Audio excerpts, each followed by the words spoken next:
Estamos de volta com o Direto do Plenário. Já temos imagens do retorno dos ministros ao plenário do Supremo Tribunal Federal. A expectativa agora é a continuação do julgamento da questão de ordem na ação penal 937, quando ministros pediram para adiantar os respectivos votos. Vamos acompanhar ao vivo o Direto do Plenário. Podemos nos assentar, por favor?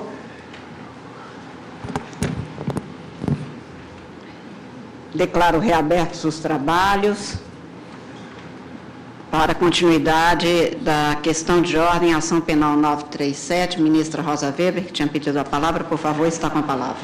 Senhora Presidente, egrégio tribunal, cumprimento o eminente relator, ministro Luiz Roberto, pelo voto primoroso ontem proferido, o exame da questão de ordem, em que propõe uma redução teleológica da competência dessa Suprema Corte no tocante ao Instituto do Foro por Prerrogativa de Função, considerado o atual estágio da arte da jurisprudência dessa Casa. Trata-se de tema da maior relevância, de natureza técnica, que se revisita no exercício da atividade hermenêutica do texto constitucional que cabe a esta Suprema Corte enquanto guardiã da lei maior do país. Como ontem se destacou e hoje vem de ser referido, a nossa tradição constitucional revela uma progressiva ampliação do Instituto do Foro por Prerrogativa de Função. Lembrou o eminente ministro Celso de Mello que o vice-presidente da República só passou a contar com o dito foro privilegiado com a Carta Constitucional de 1967. E, em compensação, pontuou o eminente relator, já sob a égide da Constituição de 88, cerca de 800 agentes políticos titularizam tal prerrogativa só nesta Suprema Corte. Nessa revisita ao tema, eu comungo com a visão do eminente relator, pedindo a mais respeitosa vênia aos que compreendem de forma diversa. Eu reputo presente todas as hipóteses da chamada mutação constitucional e já manifestei em mais de uma oportunidade, em sessão da primeira turma, a minha compreensão de que o Instituto do Foro Especial, pelo qual não tenho a menor simpatia, mas que se encontra albergado na nossa Constituição, só encontra razão de ser na proteção à dignidade do cargo e não à pessoa que o titulariza, o que evidencia, a meu juízo, a absoluta pertinência de uma interpretação, no mínimo restritiva, que vincule o Instituto aos crimes cometidos no exercício do cargo e em razão do cargo. Tal restrição teleológica tem sido feita, como também muito bem pontuou o ministro Luiz Roberto, em diversos temas nesta Corte. Foram inúmeros os exemplos ontem lembrados, como a súmula 394, a imunidade material dos parlamentares e a própria competência originária do Supremo Tribunal Federal em ações contra o CNJ. Nessa linha e forte nos princípios tão bem destacados pelo eminente ministro Luiz Roberto, princípio republicano e o princípio da igualdade, eu resolvo a questão de ordem, acompanhando na íntegra o voto do eminente relator, sem prejuízo de ouvir com o maior gosto, com a maior atenção e, inclusive, para uma eventual adequação, o voto vista, que sem dúvida será absolutamente profundo, do eminente ministro Alexandre. É o meu voto, senhora presidente. Requeiro juntada das minhas notas escritas aos autos. Pois não, Vossa Excelência, portanto, está acompanhando o relator. Eu vou pedir licença ao eminente e digno ministro Alexandre de Moraes, Vossa Excelência me permite, não é nem comum eu fazer a antecipação de voto. Entretanto, eu tenho um voto escrito, que é até alongado e, claro, sujeito sempre a reajustes diante do espectro que Vossa Excelência abriu com tanta profundidade, mas apenas para computar uma vez o meu voto, sujeito às modificações, assim, se for o caso, quando Vossa Excelência trouxer o voto, visto que com certeza muito ajudará. Entretanto, também tinha examinado e na esteira do que foi aqui apresentado pelo eminente ministro relator, ministro Luiz Roberto Barroso, tenho como caracterizado uma situação de mutação constitucional, uma vez que foro realmente não é escolha, prerrogativa nem é privilégio. O Brasil é uma república na esteira da qual a igualdade, como ontem foi amplamente exposto pelo ministro Roberto Barroso, a igualdade não é opção, é uma imposição, e essa desigualação que é feita, inclusive, para a fixação de competência dos tribunais e, portanto, definição de foro, se dá em razão de circunstâncias muito específicas e que, no contexto constitucional, para atingimento das finalidades do sistema posto, evidentemente, se adequa muito mais ou se ajusta muito mais ao que foi interpretado pelo Supremo em outras ocasiões. O ministro Marco Aurélio, em seu voto, também fez referência específica ao julgamento de 1999, posteriormente alterado, mas tenho como concluído pelo ministro relator na questão de ordem, resolvida no sentido de que o foro, por prerrogativa de função, aplica-se apenas aos crimes cometidos durante o exercício do cargo relacionados às funções desempenhadas, até porque o cargo não é incorporado à situação, e a Constituição faz referência a membros ou agentes ou aos cargos. Portanto, no exercício daqueles cargos é que se cometem as práticas que eventualmente podem ser objeto de processamento e julgamento por este Supremo e pelos órgãos judiciais competentes. Farei também, como também agora afirmado pela ministra Rosa Weber, a juntada de voto, e reitero, como disse, o ministro Alexandre de Moraes abre um leque extremamente profundo, complexo, e, portanto, eventualmente, se for o caso, fico aberta a eventuais reajustes, mas, neste momento, eu antecipo o meu voto para acompanhar o ministro e, também, como por ele concluído, integralmente, fixar que este foro se dá em razão do cargo e com fatos relacionados às funções desempenhadas. Eu estou, então, acompanhando o relator neste momento, como voto. Senhora Presidente. Por favor. Senhora Presidente, eminente ministro relator, ministro Luiz Roberto Barroso, eminente ministro Vistor, ministro Alexandre de Moraes, eminentes colegas, eu gostaria de apenas fazer um registro e também pedir uma determinada permissão a este colegiado. No dia de ontem, quando se discutiu a ordem da votação, eu havia anunciado que já tinha o voto, como de fato eu tenho uma reflexão de algumas 13 e poucas dezenas de páginas sobre essa matéria, que é uma matéria que, como se observou, de uma relevância imensa pela lucidez do voto eminente relator e pela problematização que, na tarde de hoje, o eminente ministro Vistor, do seu ponto de vista, trouxe à colação. De ontem para hoje, eu fiz uma síntese, até porque, hipoteticamente, eu iria começar a pronunciar-me eventualmente ao início da sessão, dessas formulações, e gostaria de verificar, e se assim parecer bem, com a licença do eminente relator e do eminente ministro Vistor, deixar como uma contribuição ao debate, sem necessariamente adiantar o voto, essas reflexões que trago à colação. Inclusive, o ministro Marco Aurélio, que acaba já de pronunciar o seu voto, eis que aqui se contém, em 16 itens e 3 páginas, um conjunto de argumentos que emergem da percepção que tenho sobre essa matéria. Creio mesmo que aqui, na ambiência do colegiado, eu tenho procurado apreender e aprender com os meus ilustres pares, que, ao se trazer uma determinada proposta, inicie-se um debate, a partir do qual, inclusive, com voto vista ou não, arremata-se para uma conclusão que também há de ser uma conclusão colegiada. Embora um de nós figure como relator, a conclusão, ao fim e ao cabo, é da unanimidade ou da maioria deste Supremo Tribunal Federal. Nessas reflexões que aportam uma síntese de argumentos, que, se vossas excelências me derem licença, deixaria a leitura de Vossa Excelência, inclusive do eminente relator, do eminente ministro Vistor.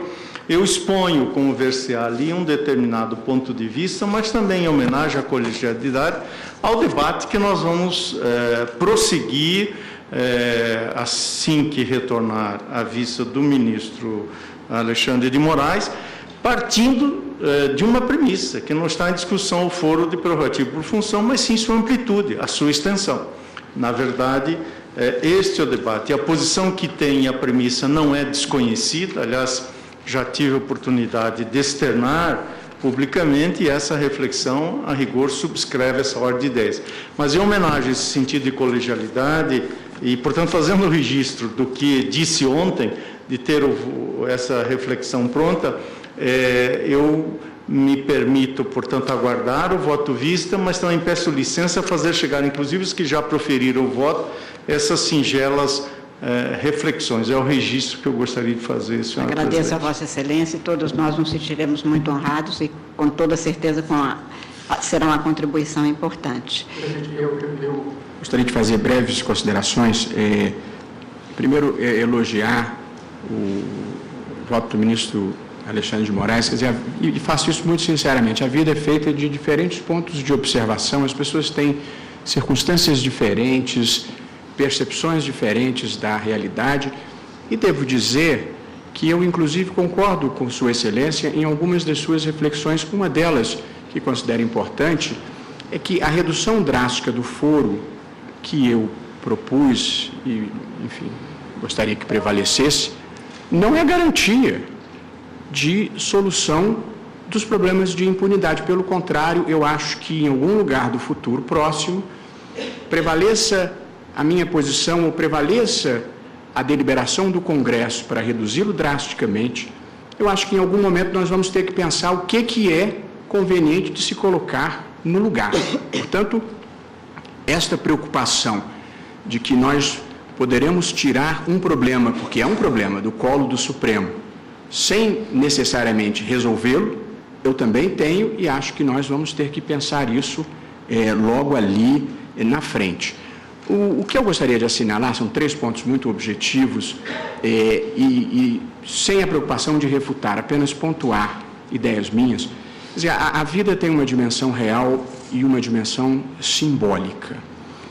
Quando um agente público que ocupa um cargo relevante comete um crime, seja de corrupção ativa, seja de corrupção passiva, seja de lavagem de dinheiro, e escapa incólume, esta é uma grave lesão à dimensão simbólica da justiça e descumpre este papel que eu considero muito relevante do direito penal, que é o da prevenção geral, que é o de se saber que quem comete fatos delituosos irá ser punido. Portanto, eu acho que a prevalência do foro como está, e que, por vezes, figuras notórias escapam ilesas, eu acho que compromete simbolicamente a justiça. Essa era a primeira observação. A segunda observação, a propósito do que disse o ministro Dias Toffoli, que é um querido colega e um eficientíssimo ministro, como nós todos sabemos, a questão não é de eficiência. Acho que todos nós temos gabinetes relativamente em dia em relação às ações penais e aos inquéritos. Não é uma questão de eficiência, é uma questão de princípio. Porque se alguém tem a proteção do foro por prerrogativa fora das situações em que esteja desempenhando uma função pública, aí o foro passa a ser um privilégio pessoal. E o privilégio pessoal contraria a ideia de república e a ideia de igualdade. E a solução, a Fundação Getúlio Vargas, enfim, cada um trabalha números e estatísticas do seu ponto de observação, eu respeito todas as opiniões, mas eu acompanho o Supremo em Números da Fundação Getúlio Vargas desde a primeira edição, e são números que me ajudam imensamente na minha produção acadêmica a compreender o Supremo. E a Fundação Getúlio Vargas, nesta pesquisa, diz, e acho que está correta, que 2 em cada 3 ações penais o mérito da acusação sequer chega a ser avaliado pelo Supremo em razão do declínio de competência, quase 64%, ou da prescrição, cerca de 5%. Portanto, não importa que o gabinete seja eficiente, o sistema funciona mal, porque a gente trabalha à toa, porque na maior parte dos casos não se produz um resultado ao final do nosso trabalho.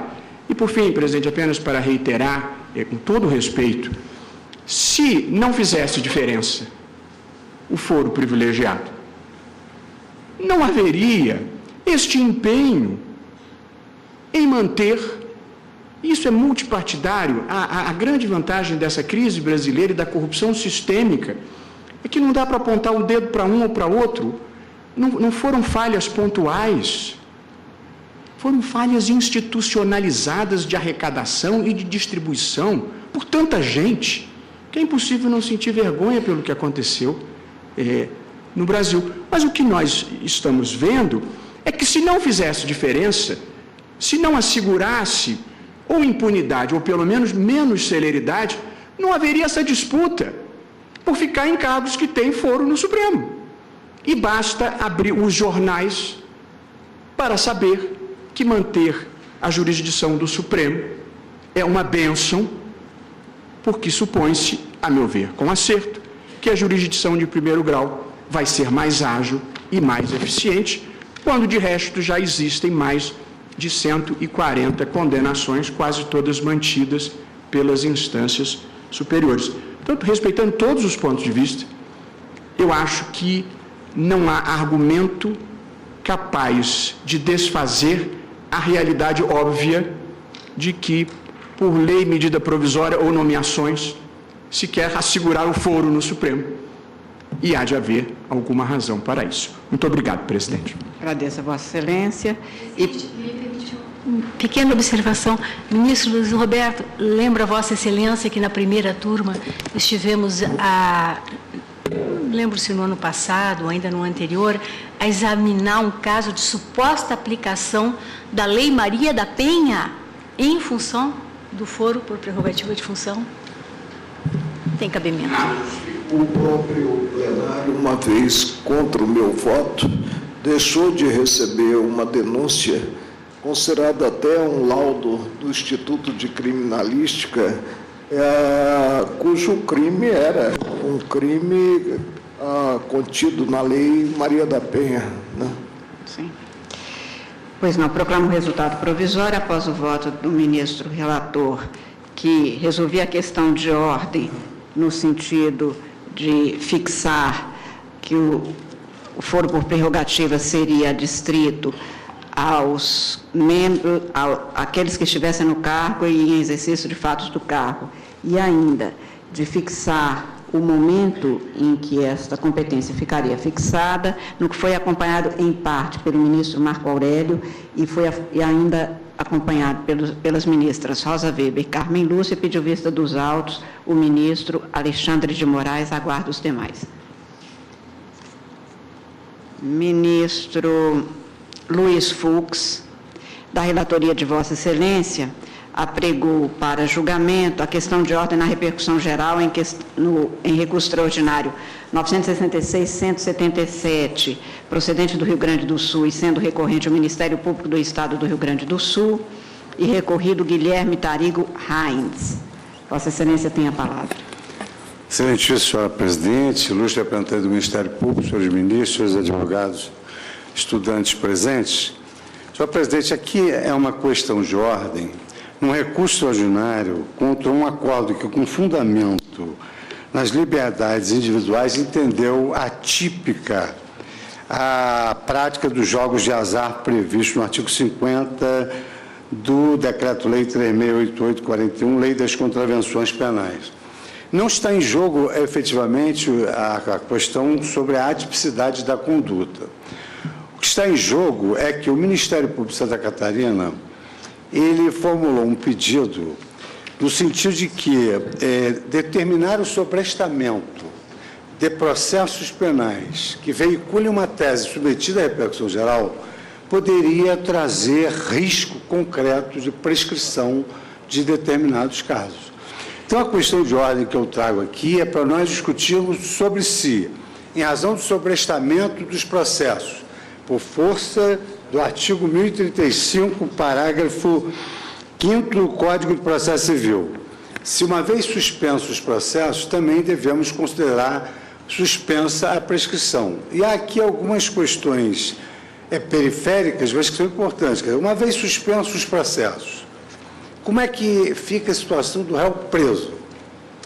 Ministro, Vossa Excelência me permite, é que há um pedido de manifestação. Eu não vou entrar no mérito, eu sei. Sim. Então, há essa questão, também não iria votar. Essa questão periférica dos réus presos e problema de necessidade de produção de provas. Então, essa é a questão de ordem. Eu estou, digamos assim, delimitando o objeto da questão de ordem, que é pedido de sustentação oral. Sim. E a semelhança do que ocorreu ontem, nós não vamos julgar a ação penal, nós estamos julgando só a questão de ordem. Aqui no recurso extraordinário, né? É. Como é questão de ordem... Vossa Excelência está circunscrevendo a matéria apenas às contravenções penais ou também estendendo a matéria penal ou a toda a matéria que possa eventualmente ser suspensão de processos penais e o risco de prescrição. Penais isso. Apenas. Pois não. Obrigado. Pois não. Vossa Excelência, então, eu indago, como Vossa Excelência traz em questão de ordem, se houve o deferimento para ouvir o advogado. E eu acho que nós podíamos adotar o mesmo que adotamos ontem, desde que a sustentação oral fique adstrita à questão de ordem. Pois não. Indago se há alguma divergência, não havendo, portanto, convido o doutor Laerte Luiz Schwenter para se pronunciar. Vossa Excelência, portanto, tem até 15 minutos.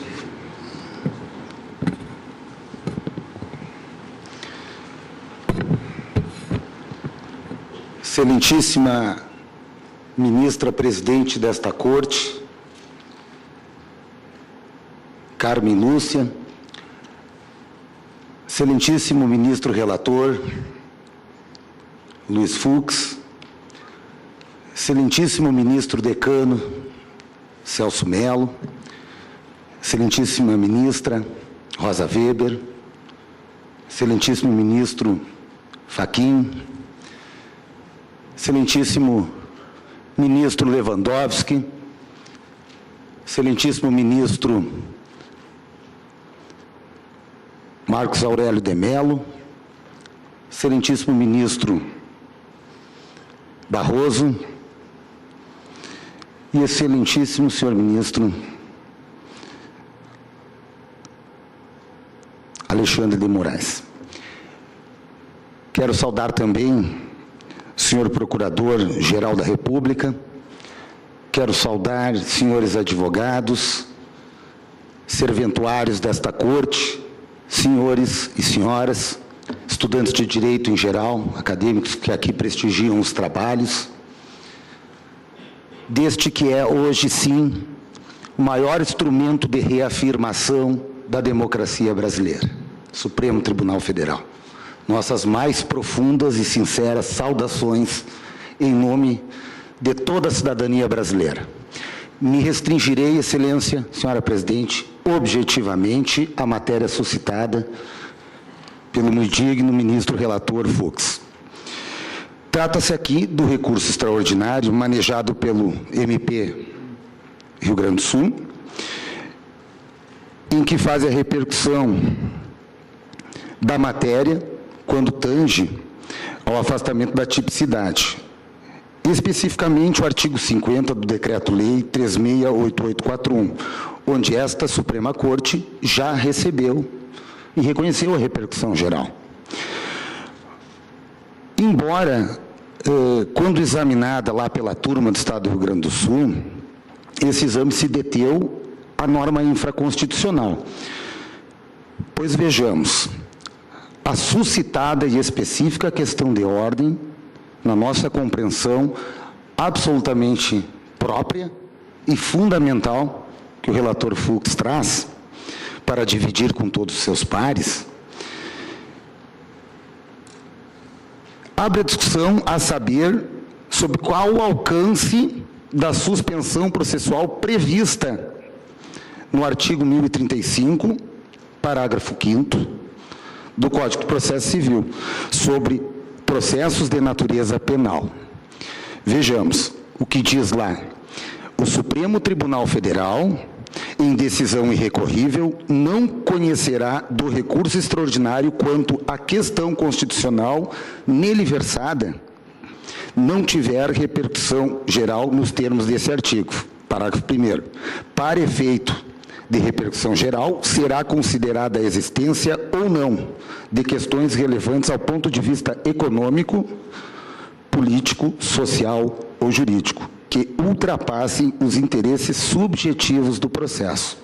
E no parágrafo 5º, reconhecida esta repercussão geral, que é o caso específico, o relator no Supremo Tribunal Federal determinará a suspensão do processamento de todos os processos pendentes, individuais ou coletivos,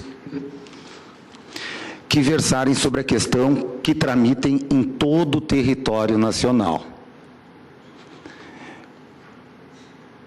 Objetivamente, este tribunal, a Suprema Corte, quando reconheceu que este caso, esta RE, tem repercussão geral, diante disto, mais a questão específica também aqui trazida pelo Núcleo de Repercussão Geral do Tribunal de Justiça do Estado de Santa Catarina, quando encaminhou a todos os crimes daquele Estado o sobrestamento dos procedimentos criminais tratados, né, pela infração penal, já aqui descrita, a Lei de Contravenções, em que pese aquele Ministério Público também ter contestado sobre estes sobrestamentos, e dali se colhe a necessidade de aguardar uma posição da Corte Superior,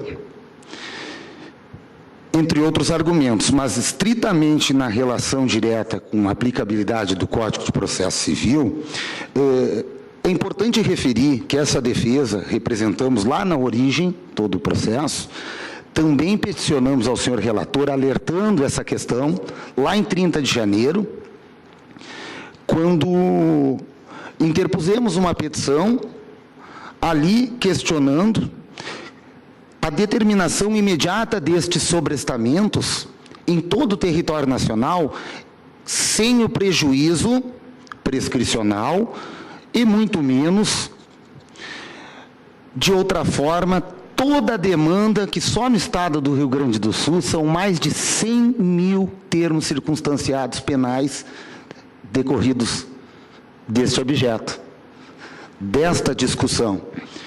Então, quando contestamos nestes termos, viemos com a convicção de que, imediatamente, com urgência, esta Corte enfrentasse a matéria técnica e objetiva. Até porque o preceituado nesse parágrafo 5º, já aqui citado por mim, uma vez que já é reconhecida, insisto, a repercussão geral por este tribunal, nos termos do parágrafo 1º deste mesmo artigo, vejam bem, esta matéria transcende toda e qualquer limitação penal e emerge claramente a natureza constitucional. Por consequência, a relevância desse tema, os reflexos, né, que esta no digna Corte mostra-se impositivo, necessário e pontual. Até lembro aqui, fizemos uma pesquisa bastante minuciosa quanto às questões de ordens informativas, em especial a RE 580.108, aplica-se, primeiramente, plenamente o regime da repercussão geral às questões constitucionais já decididas pelo Supremo Tribunal Federal, cujos julgados sucessivos ensejaram a formação de uma súmula ou de jurisprudência dominante. 2. Há nessas hipóteses necessidade de pronunciamento expresso do plenário desta Corte sobre a incidência desses efeitos da repercussão geral reconhecida, para que, em todas as demais instâncias de origem, possam ser aplicadas as regras a um novo regime. E destaque-se aqui, rigorosamente, é o momento em que, quem sabe, o país inteiro aguarde uma orientação desta Corte. Até porque, em cada estado, hoje, há um nível de interpretação, um nível jurisdicional e outro nível da vida real, de quem milita, do juízo de primeira instância, que vai lá encaminhar e efetivamente processualizar a matéria. E por último, em especial, a fins de retratação ou declaração de prejudicialidade do recurso sobre o mesmo tema, previsto no CPC, no artigo 543b, parágrafo 3º. E, por último, ainda neste mesmo grau deliberado nesta Casa, em item 3º, discorre, fica nesse sentido aprovada a proposta de adoção de procedimentos específicos que autorizem a presidente da Corte a trazer ao plenário, antes de distribuir a RE, questões de ordem no qual poderá ser reconhecida a repercussão geral da matéria tratada. Caso atendidos todos esses pressupostos e relevância, em seguida, o tribunal poderá, quanto ao mérito, se manifestar pela subsistência do entendimento já consolidado ou deliberar pela rediscussão do tema. Quando da primeira hipótese, fica a presidente autorizada a negar a distribuição e devolver à origem todos os feitos idênticos que chegarem aos órgãos específicos. E para adoção pelos outros órgãos judiciários, deverá ser encaminhado a normal distribuição para que futuramente tenha o seu mérito submetido ao próprio crivo do plenário. Hoje há nesta Casa, levantamento da relatoria, já 64 expedientes idênticos. E como já referi, a nível de país inteiro, essa decisão, ela é de suma relevância em todos os níveis que nós partirmos para uma análise técnica, jurídica, política, institucional, de forma ampla e restrita à magistratura de primeira instância. E, aliás, também é muito interessante a gente verificar que há uma vertente, e da qual lembro, que reflete sobre um julgamento recente desta Corte, cujo recurso extraordinário 646-721 e o 878-694, também com repercussão geral, reconheceu e concluiu pela equiparação entre cônjuge e companheiro para fins de sucessão, inclusive as uniões homoafetivas, declarando inconstitucional o artigo 1790 do Código Civil de 2002. Oriundo também deste posicionamento, resta cristalino e incontroverso um direito que está sempre em constante movimento e com muita qualidade sendo revisto, analisado e aplicado por esta Corte. Concluímos que, ultrapassado o artigo do Código Civil do ano de 2002, imaginando-se outra conduta reprimida e tipificada como reprováveis, que adivinha lá da década de 40, tornaram-se inócuas, inaplicáveis para todo e qualquer pensamento atual, quanto mais a programação de futuro desta nação. Com devido acatamento, frisamos também a total inviabilidade do Estado democrático de direito, que à época era um Estado de polícia, falamos lá da década de 1940, onde a origem desse decreto submergia juridicamente sob uma tutela em que o Estado detinha o poder dos bons costumes. Logo, É certo que a vigência, superveniência da Constituição Federal de 88 conflitou frontalmente com estes parâmetros de decretos legais. E o próprio artigo aponta claramente a necessidade, quem sabe, de análise da revogação, o que lá adiante haveremos de chegar numa discussão. E é lamentável constatar para nós, operadores jurídicos, que um diploma legal de uma época distinta, de um momento distante e completamente à margem da democracia que esta casa representa, ainda nos traga tamanho desafio técnico, processual e constitucional. Muito bem apontado nesta questão de ordem, especificamente apontado na questão de ordem. Até porque o questionamento do alcance crítico do qual se encontra a tramitação desses milhares e milhares de procedimentos com este objeto, ele demonstra-se urgente e imediato. Ainda acrescento que no artigo 5º da nossa Carta Magna, nós vimos aí um extenso rol de direitos e garantias individuais sendo reafirmados e, ao mesmo tempo, com preocupações claras da limitação desse exercício do poder estatal. Qual seja, o alcance do poder punitivo do Estado, lato sensu, nos parece ser trazido nessa questão de ordem, cujas técnicas racionais, por óbvio, e a contestação é um exemplo do próprio princípio de presunção do Estado Democrático de Direito. E a nossa Constituição definiu todos os mecanismos claros com contenção desta limitação específica de poder e sendo o único modelo penal compatível com este perfil democrático de intervenção mínima subsidiária do Estado. Senhor advogado, eu peço a Vossa Excelência, por gentileza, que conclua, porque já se esgotou. Para concluir, senhora presidente, vimos aqui, então, hoje, diante deste breve exposto, mas apegado rigorosamente à oportuna questão de ordem trazida a todos nós, e em especial aos senhores e senhoras ministros, que entendemos que ela é uma vertente para efetivação da aplicação do preceituado no parágrafo 5º, rigorosamente de acordo com o artigo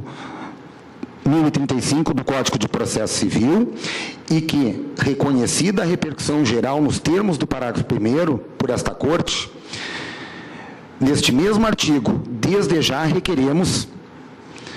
Além disso, é uma matéria que posta transcende a limitação de natureza penal. Por consequência, emerge claramente a natureza constitucional e a relevância de reflexão da Corte para que haja, sem prejuízo... Senhor advogado, eu preciso que se... Para concluir, presidente, sem prejuízo do Instituto Prescricional, mas cumprindo rigorosamente o regimento, a Constituição e o Código de Processo Civil, a determinação imediata de sobrestamento de todos esses feitos no território nacional.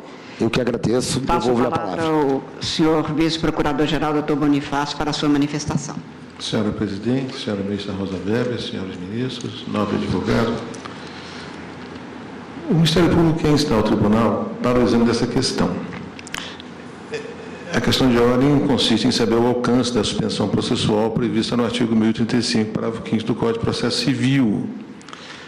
Não é preciso dizer que o Código de Processo Civil nem sempre se aplica literalmente em tudo as questões processuais penais, dada a natureza do direito penal e do jus libertatem da parte acusada ou interessada no processo. A título de subsídio para o debate, trago à baila o parágrafo 9º do mesmo artigo 1035, que diz que o recurso que tiver repercussão geral reconhecida deverá ser julgado no prazo de 1 ano, tá? E terá preferência sobre os demais, ressalvado os que envolvam réu preso. Sustenta o Ministério Público que se forem suspensos os processos penais, deve-se também suspender o curso da prescrição. Tá? Me parece que é curial, porque não se pode atribuir nem à acusação, nem à defesa a responsabilidade da suspensão dos processos. Mas se o tribunal entender que não for o caso de suspender o curso da prescrição, que é o que entende o Ministério Público há de argumentando, sustenta que, pelo menos depois de decorrido este prazo de 1 ano, e aí, eventualmente, a Corte poderá estar em mora, pelo menos a partir daí, então, que se suspenda, pelo menos, o prazo da prescrição.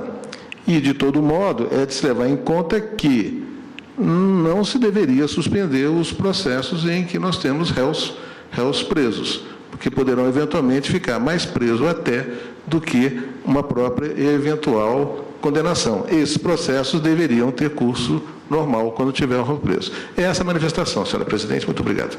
Agradeço a Vossa Excelência. Devolvo a palavra ao eminente relator, ministro Luiz Fux. Senhora presidente, Igreja Corte, ilustre representante do Ministério Público, senhores advogados presentes.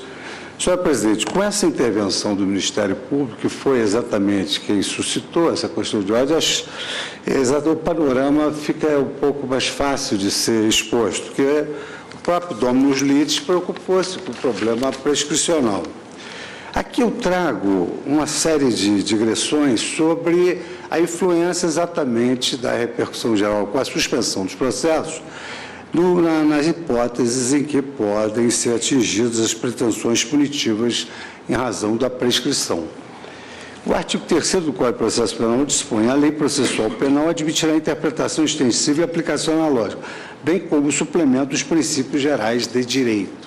Então, não se pode imaginar que teses jurídicas, por exemplo, sustentadas em relação à tipificação de um delito, tipificação da lavagem de dinheiro, sobre se exige ou não o delito antecedente, que teses jurídicas penais não se submetam à repercussão geral. E tanto se submetem que o tribunal determinou essa afetação ao plenário da repercussão geral dos jogos de azar, que nós não vamos julgar agora, e sem prejuízo a sua influência em relação aos prazos prescricionais. Eu aqui vou ler só apenas alguns trechos que destaquei do voto, exatamente porque já fica centrada a questão, inclusive é uma sugestão para, digamos assim, questões colaterais. Uma delas relativa a réus presos e outra relativa à instrução de à atividade instrutória, a realização de provas no processo eventualmente suspenso.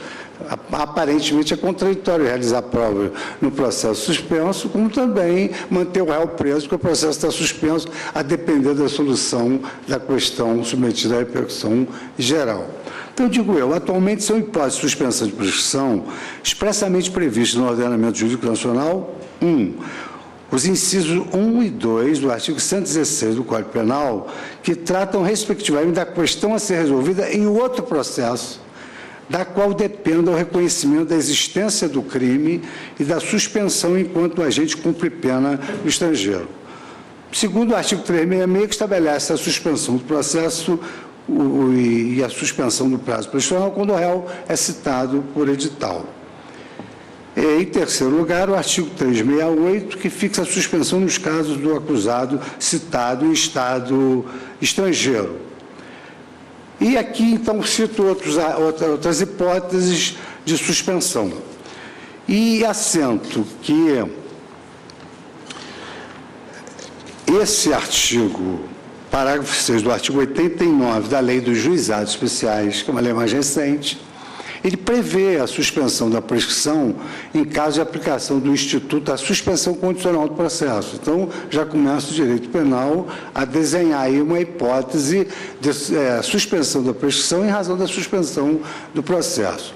O artigo 9º da Lei 10.684, que é objeto da DI 3002, que está com o ministro, sob a relatoria do ministro Celso de Mello, que determina a suspensão da prescrição de determinados delitos quando há inclusão do agente em regime de parcelamento tributário. Então, digo eu, saltando uma boa parte aqui do voto, que, como se depende de todas as situações indicadas acima, a suspensão do prazo prescricional tem sempre como pressuposto um fato que impeça a atuação do Estado acusador no que decorre da aplicação do princípio interpretativo ubi eadem ratio ibi eadem dispositio. É de se reconhecer, contudo, por exclusão, que não há no ordenamento jurídico nacional previsão expressa para a suspensão do prazo prescricional incidente no âmbito dos expedientes de natureza criminal, inquéritos policiais e ou ações penais, que tiverem sido sobrestados em virtude da sistemática da repercussão geral constitucional. Nesse contexto, é preciso que a nossa Corte explicite os limites aos quais esse mecanismo criado para a propagação da celeridade processual e uniformização de decisões judiciais seja submetido sob pena de violação de outros princípios de igual estatura constitucional, o que afrontaria os postulados da unidade da concordância prática das normas constitucionais. Aqui eu cito a lição do professor José Gomes Canutilho.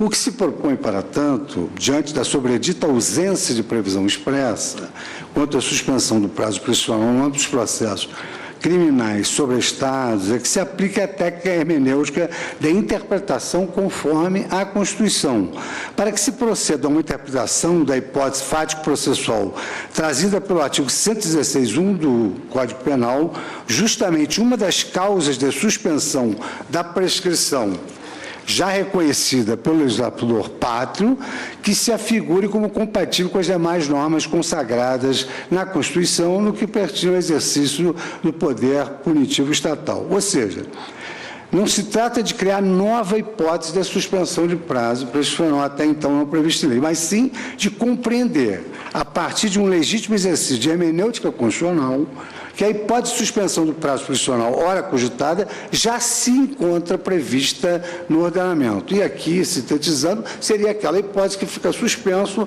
enquanto aguarda a solução de uma questão influente em outro processo. Quer dizer, a questão a ser decidida a iuris incide naquele processo que está suspenso.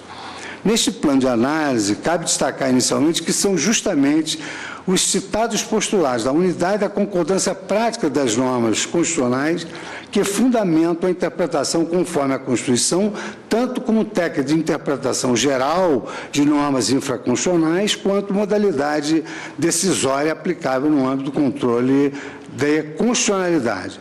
É próprio com o efeito da interpretação conforme a Constituição que, diante de duas ou mais interpretações possíveis de um ato normativo ou tratando de controle difuso, se confira a prevalência àquela que melhor se compatibilize. Aqui eu cito a doutrina da interpretação conforme a Constituição. E aí trago a colação ainda o seguinte trecho. É evidente, com efeito, a correlação entre o aludido princípio e a finalidade de preservação da unidade dos valores constitucionais, consoante aqui exemplifica na lição doutrinária o ministro Luiz Roberto Barroso no seu curso de Direito Constitucional Contemporâneo. Aí aqui continua esta digretice sobre essa interpretação conforme a Constituição e chego então, ora, reconhecida a repercussão geral da questão constitucional de viés criminal, isso aqui é importante, fica o Ministério Público cerceado da sua prerrogativa de promover a ação penal. O processo fica suspenso, visto que os processos criminais que tratem do mesmo tema ficam sobrestados, aguardando o julgamento do leading case. E é bom notar que não pode o órgão ministerial sequer se insurgir contra esse sobrestamento, uma vez que a decisão que o determina não admite impugnação nem recurso. E aqui eu cito a jurisprudência da nossa Corte quanto a isso. E adjunto, note-se que enquanto o Ministério Público fica totalmente impedido de exercitar a pretensão punitiva estatal, continua correndo o prazo prescricional, que levará à sua extinção, paradoxalmente, pela demora no seu exercício. Percebe-se nitidamente aqui que não só o cessamento da prerrogativa acusatória do parquet se opera, mas também da paridade de armas, que é consectário do princípio do contraditório. Com efeito, de um lado, o acusado se beneficia da prescrição em andamento, enquanto, de outro, o órgão acusador nada pode fazer, senão aguardar o julgamento do mérito da controvérsia com repercussão geral reconhecida, enfrentando impassivelmente, muitas vezes, a causa extintiva da punibilidade pela mora que não lhe é atribuível. Tudo resultando tudo na impunidade do réu. O desequilíbrio entre essas posições jurídicas, da acusação e da defesa, se torna evidente. Aqui eu cito uma passagem de Luiz de Ferraioli, quando afirma que o contraditório de fato consiste no confronto público e antagonista entre as partes em condições de paridade. Retomando essa temática das prerrogativas institucionais do parquê, é importante destacar, ademais, que a prerrogativa do exercício exclusivo da ação penal pública atribuída ao Ministério Público configura a forma de manifestação da própria soberania do Estado. E aqui, então, faço também uma análise da Constituição Federal e do papel do Ministério Público na persecução penal. E não é só. O princípio da proporcionalidade implicitamente consagrado pelo texto constitucional propugna pela proteção dos direitos fundamentais, não apenas contra os excessos estatais, mas igualmente contra a proteção jurídica insuficiente. A proteção insuficiente pode surgir nas ocasiões em que o Estado demonstra desinteresse ou omissão na efetiva aplicação das sanções penais, declinando do seu dever de proteger bens jurídicos relevantes para a sociedade que o direito penal tutela. E aqui eu cito arestos do nosso tribunal e a lição de José Carlos Vieira de Andrade sobre os direitos fundamentais e a proteção deficiente, bem como as lições do professor, mais uma vez, do nosso colega, professor Luiz Roberto Barroso, no seu curso de Direito Constitucional Contemporâneo sobre a proteção deficiente. Que, na verdade, aqui o que se está afirmando é que, se nós não tomarmos uma providência em relação a essa paralisação processual do Ministério Público e a prescrição continuar a correr, não haverá paridade de armas e a proteção da tutela penal será insuficiente. Em caso, o INSTA reconheceu ofensa a esse princípio constitucional da proporcionalidade na sua vertente de vedação da proteção deficiente, na medida em que a fragilização da tutela penal do Estado, mediante o impedimento do exercício regular da ação penal, deixa descoberto direitos fundamentais como a vida, o patrimônio, a dignidade sexual, entre outros, e que o Estado deveria salvaguardar por meio de norma penal. E aqui, então, eu trago a lição do professor Robert Alexi, ou Alexi, como alguns citam, na teoria dos direitos fundamentais. Então, a despeito do direito penal ser regido pelo cânone da intervenção mínima, que foi aqui citado pelo eminente advogado, atuando como última ratio, é imprescindível que todos os instrumentos jurídicos que lhes são inerentes preencham as condições mínimas para alcançarem o fim útil de resguardar os bens jurídicos que se propõem a proteger. Sendo assim, se o legislador atua de forma a criar situações de proteção deficiente de direitos fundamentais, o intérprete pode intervir para formular regimes jurídicos de melhor proteção. Demais disso, em face do princípio contra non valentem agere non occurrit prescriptio, temos que a prescrição não pode correr contra quem não pode agir. A lei não pode criar situações de incompatibilidade lógica, ou seja, aquelas que não são aceitáveis de impossibilitar a parte de agir, ao mesmo tempo puni-la pela sua inércia.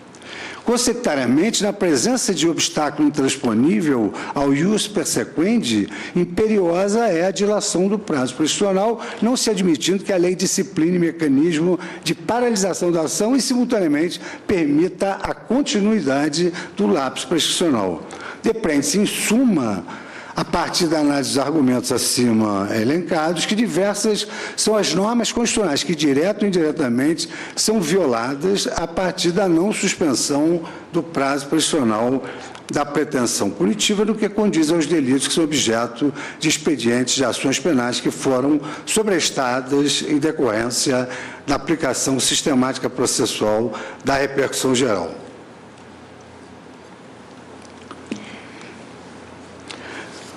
Já estou me encaminhando para as conclusões.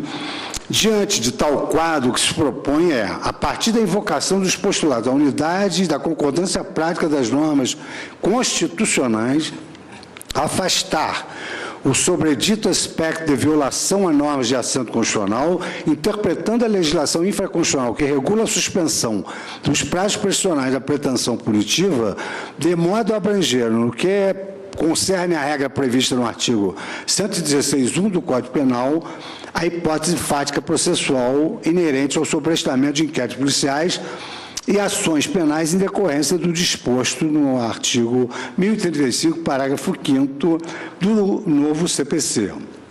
Em síntese, dentre as diversas interpretações possíveis para o inciso 1º do artigo 116, eu gostaria de fazer a leitura desse artigo, que tem a seguinte dicção: antes de passar em julgado, a sentença final, a prescrição não corre, enquanto não resolvida em outro processo, questão de que dependa o reconhecimento da existência do crime. Então, essa é uma interpretação desse dispositivo, conforme a Constituição, para abranger também as hipóteses em que há repercussão geral, por isso que, enquanto não resolvida a repercussão geral, a questão de que dependa o reconhecimento da existência ou não do crime em razão da tese, também a prescrição fique suspensa. Acrescento eu, então, dentre as interpretações possíveis para o inciso 1º do artigo 116, adotar aquela que se afigure como conforme a Constituição, ou seja, que melhor resguarde os demais fundamentos constitucionais potencialmente afetados: proteção da prerrogativa acusatória do Ministério Público, exercício da pretensão punitiva estatal, proteção ao princípio de paridade de armas e vedação à proteção penal insuficiente. Qual seja a interpretação que compreenda a suspensão para aferição de repercussão geral enquanto fator externo condicionante ao prosseguimento da persecução penal. No presente caso, pode-se afirmar com absoluta convicção que o prevalecimento da interpretação ora sugerida não descaracteriza o texto normativo e nem contraria o fundamento principiológico que embasou a opção realizada pelo legislador. O inciso 1º do artigo 116 prevê como hipótese de suspensão do prazo de prescrição da pretensão punitiva a ausência de resolução em outro processo de questão que dependa a existência do crime. Nesse contexto, se tratando de a questão de repercussão geral cogitada de discussão concernente à constitucionalidade de disposição normativa passiva de repercutir na tipicidade formal e material, na antijuridicidade ou na reprovabilidade de uma determinada conduta, mostra-se perfeitamente razoável afirmar, inclusive em atenção a parâmetros literais da hermenêutica, que, com a seleção de um processo paradigma para o julgamento da questão e sobrestamento das demais que versarem sobre o mesmo objeto, estará pendente de resolução em outro processo, questão que dependa a existência do crime, que é cogitada nos processos sobrestados.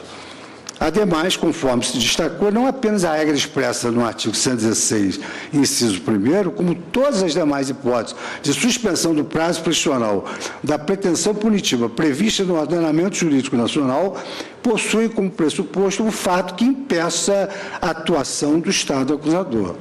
Ou seja, a mesma vontade do legislador que fundamentou a opção expressa da prejudicialidade externa quanto ao reconhecimento do crime como causa suspensiva da aplicação da prescrição, encontra-se presente na hipótese em comento, na qual se verifica a imposição de um óbice legal ao exercício da pretensão punitiva. O reconhecimento da repercussão geral da controvérsia constitui verdadeiro obstáculo à resolução do processo. Tal óbice deve ser compatibilizado com a suspensão do prazo prescricional justamente por ter se formado uma barreira ao andamento regular do feito e, consequentemente, se a ação penal foi ajuizada a tempo e não abarcada por nenhuma hipótese caracterizadora de inércia, questões estranhas ao processo que impeçam seu fluxo regular devem acarretar também a paralisação do prazo prescricional sob pena de quebra da organicidade do sistema jurídico. Trata-se aqui de empecilho à fluência da prescrição de todo aconselhável para se evitar contradício que surgiria da própria lei ao obstar o exercício da pretensão e permitir a sua extinção por não ter sido exercida. Não está se admitida, é bom que se diga, uma causa de suspensão por obstáculo de fato, a exemplo de situações como calamidade pública, invasão estrangeira ou incêndio de grande dimensão, mas antes, por imperativo de natureza jurídica, já vista que a própria lei obstaculiza o exercício da pretensão punitiva ao determinar a suspensão de todos os processos individuais ou coletivos. Então, à guisa de conclusão, faz-se necessário que se interprete o artigo 116, da inciso 1º do Código Penal, conforme a Constituição, para o fim de se entender que a suspensão do prazo prescricional para a resolução de questão externa prejudicial ao reconhecimento do crime abrange também a hipótese de suspensão do prazo prescricional nos processos criminais com repercussão geral reconhecida, considerando que a resolução da questão concernente a essa repercussão geral é também uma prejudicial ao reconhecimento do crime cogitado na investigação ação penal sobre Estados.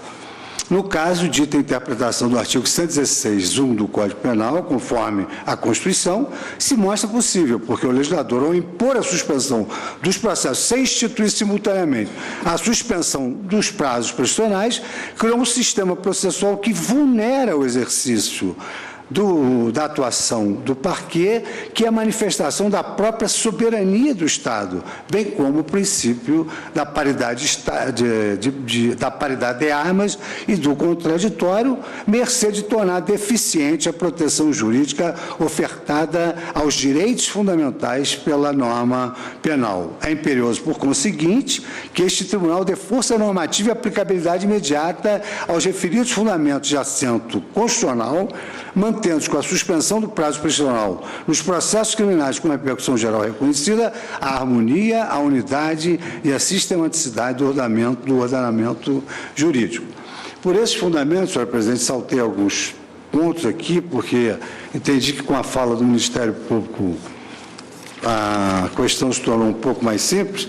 Eu proponho como solução para essa questão de ordem que, a partir da interpretação do artigo 116(1) do Código Penal, essa interpretação conforme a Constituição, até o julgamento definitivo pelo Supremo Tribunal Federal do recurso extraordinário adotado como paradigma, se reconheça a suspensão do prazo de prescrição da pretensão punitiva relativa a todos os crimes objeto de ações penais que em território nacional tiverem sido sobrestados por força de vinculação ao tema 924 da repercussão geral reconhecida. E aqui, nessa conclusão, o ministro Lewandowski fez uma observação que entendo que nós possamos aproveitar, de estabelecer nessa questão de ordem, a suspensão do prazo prescricional, não só com relação a esse tema, mas toda vez de que um processo penal tiver suspenso por força de repercussão geral. Então, essa é a proposta. Com relação à instrução da prova e à questão dos réus presos, eu relembraria, em primeiro lugar, que nos casos de suspensão do processo são admitidos atos urgentes e também a própria instrução, O artigo 92 do Código de Processo Penal dispõe: se a decisão sobre a existência da infração, dependendo de solução de controvérsia que o juiz repute séria e fundada sobre o estado civil das pessoas, e analogicamente é uma questão prejudicial de cunho familiar, o curso da ação penal ficará suspenso até que no juízo civil seja a controvérsia dirimida por sentença passada e julgado, sem prejuízo, entretanto, da inquirição destes testemunhas de outras provas de natureza urgente. Nada obstante, o próprio Código de Processo Civil também permite atos urgentes durante a suspensão do processo. E o artigo 366, ele dispõe que, se o acusado estado por edital não comparecer nem constituir advogado, ficarão suspensos os processos e o curso do prazo prescricional, podendo o juiz determinar a produção antecipada das provas consideradas urgentes e, se for o caso, decretar prisão preventiva nos termos do disposto no artigo 312.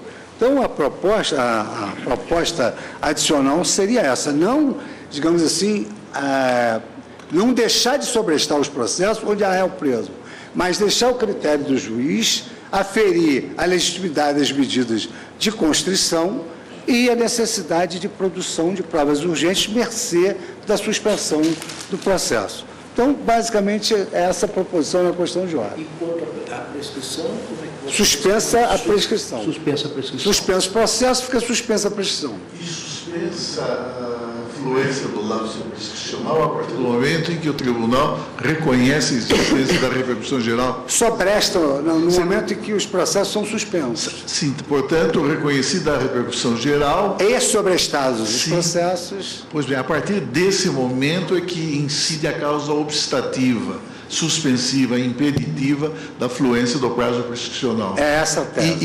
E que se estende não apenas aos crimes, mas também às contravenções penais. Isso. Pois não. Senhores ministros, eu proporia, em razão da hora e da seriedade, da gravidade deste tema, com repercussões muito grandes, que propiciaria até debates maiores, e também este tema tinha sido pautado, como se lembram Vossas Excelências, juntamente com outros que também guardam conexão. Eu proporia a Vossas Excelências que nós suspenderíamos esse julgamento, encerraríamos a sessão e retomaríamos exatamente com a tomada dos votos, e dos debates, tomada dos votos, na quarta-feira, quando eu, então, faço republicar a pauta, que consta sempre com a continuidade, para não apenas darmos continuidade a esse, como na sequência chamarmos os outros que dizem da mesma natureza, se Vossas Excelências estiverem de acordo. Eu, como relator, estou de acordo, senhor presidente. Dado-se alguma divergência, então, o ministro relator, no caso, resolve a questão de ordem, nos termos aqui apresentado, a partir da interpretação do artigo 116, conforme a Constituição, fica suspenso o julgamento para sua continuidade imediata na primeira hora da sessão da próxima quarta-feira. Agradeço aos senhores ministros, ao vice-procurador, senhores advogados, senhores servidores, secretário de sessão. Declaro encerrada a presente sessão, agradecendo a todos, desejando a todos uma excelente noite e um fim de semana muito em paz. Obrigada a todos, está encerrada a sessão.